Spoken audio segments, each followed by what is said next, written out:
France 24's international affairs editor Armen Georgian was listening into that speech for us in Strasbourg, where it took place. He joins me now from there. Armen, lots of focus on Ukraine in this State of the Union.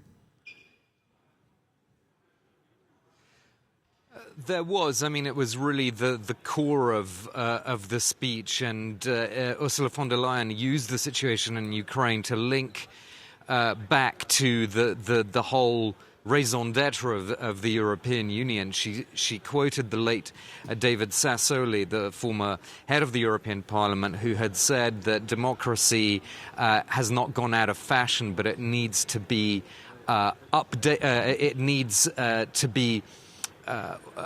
worked on in order to improve people's lives. So that was kind of the thread running through the speech. So she linked all of what she said to Ukraine to this idea of a new pact to defend democracy in the EU, to fight against disinformation, which was a clear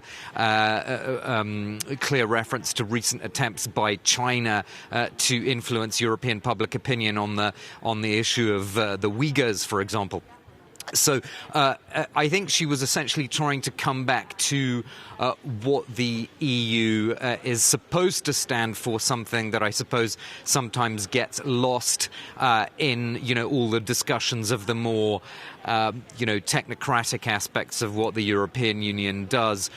There was quite a few uses of emotion, I suppose you could say, in the examples that she brought to bear of school children in Ukraine not being able to go to school, parents not knowing whether they were going to see their children at the end of the day. There were a lot of personal stories like that she brought up. And of course, the guest of honor, Olena Zelenska, the wife of President Volodymyr Zelensky, who really took center stage. And we know that Ursula von der Leyen is set to actually travel to Ukraine shortly, and to continue that cooperation between the EU and Ukraine. She's actually working personally, as I understand it, with the First Lady of Ukraine to rehabilitate schools, to get more children back into school. So she was essentially enumerating quite a few things that the EU is doing to bring Ukraine closer into the European family, even though that stops short of actual EU membership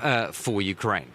Armen, of course, another big worry for people across Europe has been the rising cost of energy. What did Ursula von der Leyen have to say about that? She said that the electricity market was broken and would have to be reformed.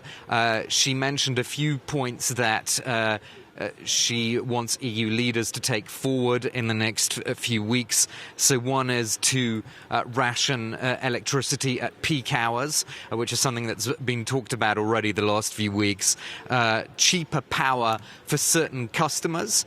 A windfall tax on profits. She said it was not right that some companies were making big profits on the back of war, essentially profiteering from war.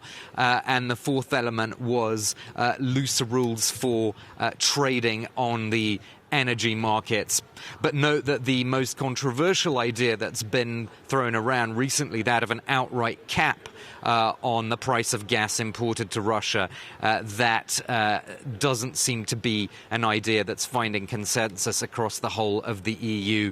But of course, Ursula von der Leyen linked all of these ideas to the green transition and Europe's attempts to become more independent in the field of energy. And it was interesting, she had a bit of a mea culpa on this. She said that Europe should have listened more to voices inside Russia and Ukraine that had been essentially warning the West about what would happen if the West stayed complacent about Russian gas. So I think the gist of what she was saying there was, that Europe, is at fault. It definitely has to take the blame for not becoming more independent in energy terms sooner. But essentially she was, I think, trying to send the message that Europe is now on the path towards a more independent, towards more energy independence.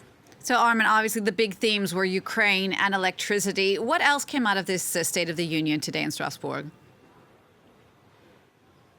Well, one thing that was interesting was, and that got quite a bit of applause when she said that she was in favor of a new European convention. And what that is that it's a process of consultation that leads or can lead to treaty change. So if the EU wants to fundamentally change certain things, that has to go through a change in European treaties. We're talking about really deep and big reforms, such as, for example, getting rid of national vetoes in certain areas, in order to, as von der Leyen would say it, would express it, make the EU function more smoothly. And this is an idea that President Macron has been floating recently as well.